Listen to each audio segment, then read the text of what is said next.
And so in less than 12 hours time, we are going to be getting the special anniversary 1000-year Blood War crown summons. In this case, a new 1000-year Blood War Bankai, Shinji, and also Kensei are arriving into the game, and we're going to answer the question, is this banner worth summoning for? And I would say right from the get-go, yeah, I think it's actually a pretty easy summon, but at the same time, because both can be true, it's also a very easy skip. It really comes down to if you actually want the characters, and if you do, well then you know what you're going to have to do. In terms of value this banner does offer, it is actually quite good, right? Both Kensei and also Shinji are going to be relevant and meta in their respective Guild Quest phases. They're both good characters in my opinion, more so Shinji of course. And in the filler pool, while it's true there are no 1000-year Blood War fillers, I think that's actually doing a lot more favors to this banner as it does feature newer, relevant characters. In this case, new seasonal, new premium characters. And most characters here, to be fair, are actually good in Guild Quest. In a way, you can look at this banner as a Guild Quest banner. Of course, one of the special parts about this banner is that it is a crown step-up summon, so if you do decide to go to step 10, which is going to cost you around 2,000 orbs, you're going to get multiple discounts, 2 guaranteed 5 stars,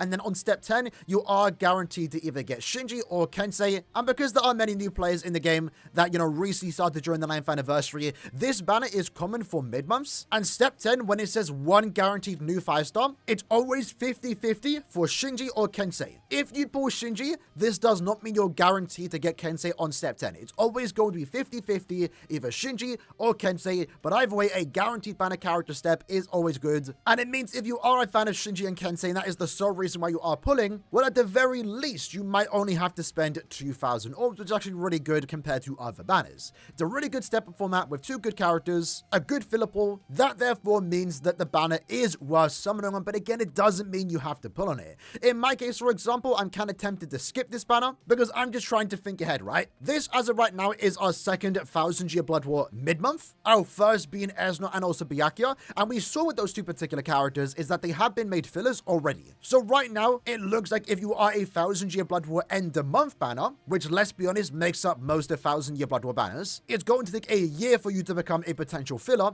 in new 1000-year Blood War banners. When it comes to mid-month characters like Esno, Byakuya, and now this eventual Shinji and also Kensei, it seems like it's only going to take them 6 to 7 months before they do become fillers. So my thought process with this particular banner is that I'm going to skip it and just hopefully get them later on when they become fillers. But the reason why I can say I can safely skip this is because I'm not like super massive mega fans of Kensei and also Shinji. I know there are a lot of big Shinji fans out there, and if you are a Shinji fan, well, I don't need to tell you to summon a banner, you've probably already decided that. And again, hopefully you don't have to go too deep on the banner because you are guaranteed Kensei or Shinji in just 10 steps. So it is a good banner, but at the same time, I think it is an easy skip. Just like Esno and Byakuya, this is a banner you pull on only if you want the characters. If you want to play with them, if you want them for Guild Quest, then go ahead summon. If you don't, and you want to save for other future banners, then by all means do that, right? I think this is a very easy decision. You're either team skip or you're team summon. For me, I'm team skip, and it's also mainly because we just had the 9th anniversary part 1 and part 2 banner. I need to start recouping some orbs. Now, with that said, one thing that is worth mentioning, right, because it is a crown step-up summon, there are no individuals, but the banner itself does last until the 31st.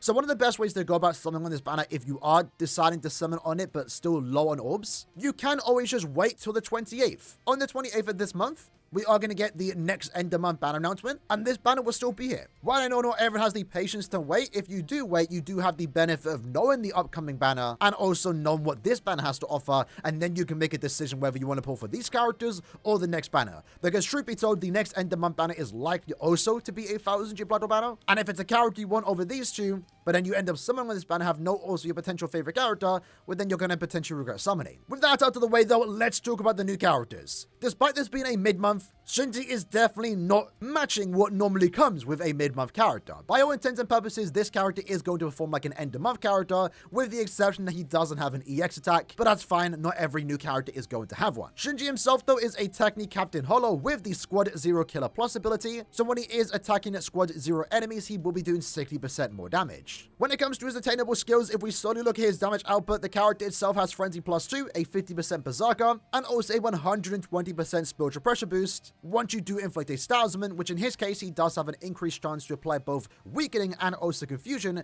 to any swiper in the game. His Starsman combination is actually kind of interesting. Confusion as a Statism is honestly never good, but paired with Weakening, I think it does work in his favor, because once you do apply a Statism, not only, of course, are you getting that 120% SP boost, but you're also then doing 60% more damage to confused enemies, on top of the fact that you're also doing 50% more damage to weakened enemies. That's not all though, because he does inflict confusion, you can always give him a 40% damage increase to confused enemies as a bonus ability, so essentially, if you build him correctly, you can be doing 150% more damage once you do apply a status summon. Of course, one of the special parts about this character, he is using his Bankai on the Soul Bomb, and with that, his summon is going to hit very hard too, because not only does that also guarantee to inflict confusion, weakening, it will also be applying weakened defense, and he also does have a 70% devastation, which is actually quite high to be fair, ensuring that he will be doing a lot of damage on his Soul Bomb, and also therefore allowing your teammates to do more damage if you are using in a team-based setting. In regards to his strong attack here, I think he does have a good one. His SA1 is going to be a vacuum-like pushback attack. It's a new variation of a strong attack that we only started to see recently. Does have quite a few hits to it too, really good for inflicting status summons, especially when he isn't up against any Soripas, and therefore is lacking that increased chance. So that SA1 with the combination of Frenzy +2, you would like to say it almost guarantees that he is going to inflict the status summon and then get his 80%. And then get his 120% SP boost. His SA2 is going to be an AoE in front of him, and then his SA3 once more is going to be another map-wide AoE in front of him. Overall, in my opinion, a very good character. Yes, to a certain extent, he is designed for guild quests, but he is easily good enough to be used outside of guild quests. And if you are a Shinji fan, this is definitely going to be your go-to Shinji. He has a very fun strong attack kit, good visuals to boot. Overall, going to be a strong character. And even has some extra usages thanks to his soul trait, as again, he is offering that 40% SP boost. As far as Kensei does go, he's a very simple character. Unfortunately, that isn't doing him any favors. He's a normal attack damage character that really only wants to be used in the melee hollow guild quests. His soul trait is damage taken minus 21%. It's the second soul trait that we have seen of this in the heart attribute. That could be a really good soul trait for someone like Menino or any future heart brave battle unit. But again, essentially this character just wants to be used in the melee hollow guild quests. He has Flurry +1, more cure effects, more mini damage, and that gets further increased. In particular, his Flurry +1 does become Flurry +2. With that, he does have a 70% bruiser, an additional 20% normal attack damage, which he does give to any captain character in the game. And then, of course, he also does have a team boost SA2, boosting your team's attack, focus, and defense by 43%. He was given guard break through his innate abilities, so you can use him outside of guild quests, but truth be told, you probably won't be doing that. Fairly simple character, really only used in the melee hollow guild quests, and that's really about it. In regards to both characters' usages in guild quest content, while they are the best at what they want to do, Kensei is going to be your best normal attack damage unit for the melee hollow guild quests, and Shinji's going to be potentially your best lead. He can out DPS Macy, but his strong attack here, we have to wait and see how it does play out. But it is looking like Shinji will be the best lead in the range squad 0 guild quest as your lead, despite them being their best in the particular niche. Remember, there are always replacements. Like I mentioned, in Shinji's case, you can always just use Macy. She is already good enough to be used in this particular guild quest. And then in regards to Kensei, we have characters like Shinji that already do exist. So I think for most people, if you are summoning, it's more so going to be a want and not more so a need, because there are already existing characters in the game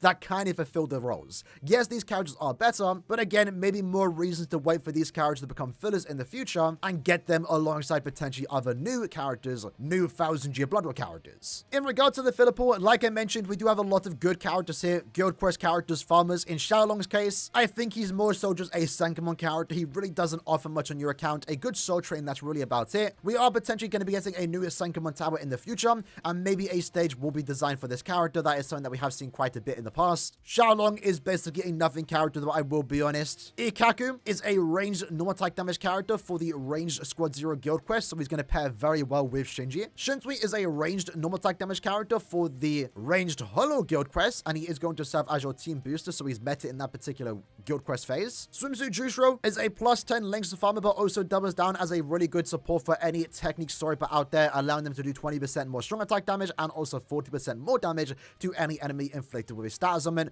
Really good as a team supporter, allows your main character to do a lot of damage. Mina Rose is a +10 links of farmer, really good in epic raid content. Yukio is the go-to normal attack damage unit with a team boost in the range of Sparta guild quests. Orihime, many would consider the best supporter in the entire game, providing your team with a 43% attack, focus, and defense increase, providing them with barriers and also immunity to any status summon she does stand on. Really good for any guild quest phase where you don't have a third good character. More specifically though, a team booster, right? Every guild quest team needs a team booster, and in a way, this Orihime can fulfill that role in every week of Guild Quests. Aaroniero, a remake of 3rd Anniversary. Still a pretty strong character. Really good if you are an Aaroniero fan. Good in the Ranger Spada Guild Quest, and that's basically about it. Akon is very similar to Jushiro. He is the best team supporter for any speed sniper. More specifically, Yachiru Unohana and also 9th Anniversary Kenpachi, as he will allow them to do 20% more strong attack damage and also once more 40% more damage to any enemy that is inflicted with status element. And then lastly, we have Mayuri. Nothing really crazy about him. Decent damage output, frenzy +1, SP boost. Does have an Espada killer, so you are limited on where you are going to use him. I would say he's kind of similar to Xiaolong, kind of just there. So overall, I would say, yeah, the filler pool is kind of decent here. Like I mentioned, I think Mayuri and Xiaolong are kind of whatever characters, but every other character here are characters that I still use to this day, right? They're either meta characters in their respective Guild Quest phases, they're really good supports for better characters, or they're just overall strong characters like Aaroniero and Summer Links or Farmers. Like I mentioned, this banner is a crown step-up format, so step 1 and 2 are discounted. Step 3 is a guaranteed 5-star. For a lot of people, it might be worth just going to step 3, just to test your luck. At most, it's 600 orbs for a guaranteed 5-star, and it might get you one of the new ones. If you are missing a lot of the characters in this banner, 3 steps might be a given. After that though, you repeat those next 3 steps. Step 4, 5, and 6 are discounted, and then a guarantee. Then after that, you get 2 more discounts, then a normal step, and then at step 10 and 20, again, you are guaranteed either Shinji or Kisuke. Once you complete step 10, you repeat the process all over again, and that will lead you all the way to step 25, where you are able to pick either Shinji or Kisuke. I will say, as always, because this banner format is actually really good. Again, it's the best format in the entire game, right? You get a bunch of discounts, a bunch of guarantees. Be careful, because it is designed to make you keep going. Because you're going to do the first 2 steps, like most people usually do on a new banner, the 2 discounted steps. And then after that, you're guaranteed a 5-star. So you do step 3. But then after that, you have 2 more discounts. So you're inclined to do that. And then once more, you're back to step 6, where you're guaranteed a 5-star. You go ahead and do that. And at that point, you're so deep, you might as well go to step 10 to get a guaranteed new character. So do be careful. If you are putting on this banner with a limited number of steps in mind, keep to that number. Like for me, if my goal is to go to step 3, I'm going to stop at step 3 and not even look at that extra step that is going to cost 150 orbs, because I'll just be inclined to keep going and going. But overall, I think, again, it is actually a pretty solid banner, all things considered. It is a mid-month banner at the end of the day, though. For me, the main reason why I'm skipping is because it's basically a 1-character banner. I really only want Shinji, and even then, when it comes to Guild Quest scores, if you care about that, I don't think I even need Shinji or Kensei. So for me, because I'm not like super mega fans of them, I'm going to wait for them to come back at a later date when they do become fillers, let's say 6 months time from now, and hopefully try and get them alongside some potential new 1000 Blood characters. My orbs are going into the upcoming end of month banners, and depending what the end of month might be, if it's nothing super exciting, I might go back and do a few steps on this banner, because again, it will be here while the end of month banner does get announced. If end of month is nothing that I care about, I might just go to step 3, because why not? Because the next time I do pull, it will probably be a month later for September's end of month. Either way, that's the video for today though. Let me know in the comments below if you guys are summoning. I'm curious to know. I know there's a lot of Shinji and Kensei fans out there. If you are, you gotta do what you gotta do. Get your character. I'll see you guys next time. Take care and peace.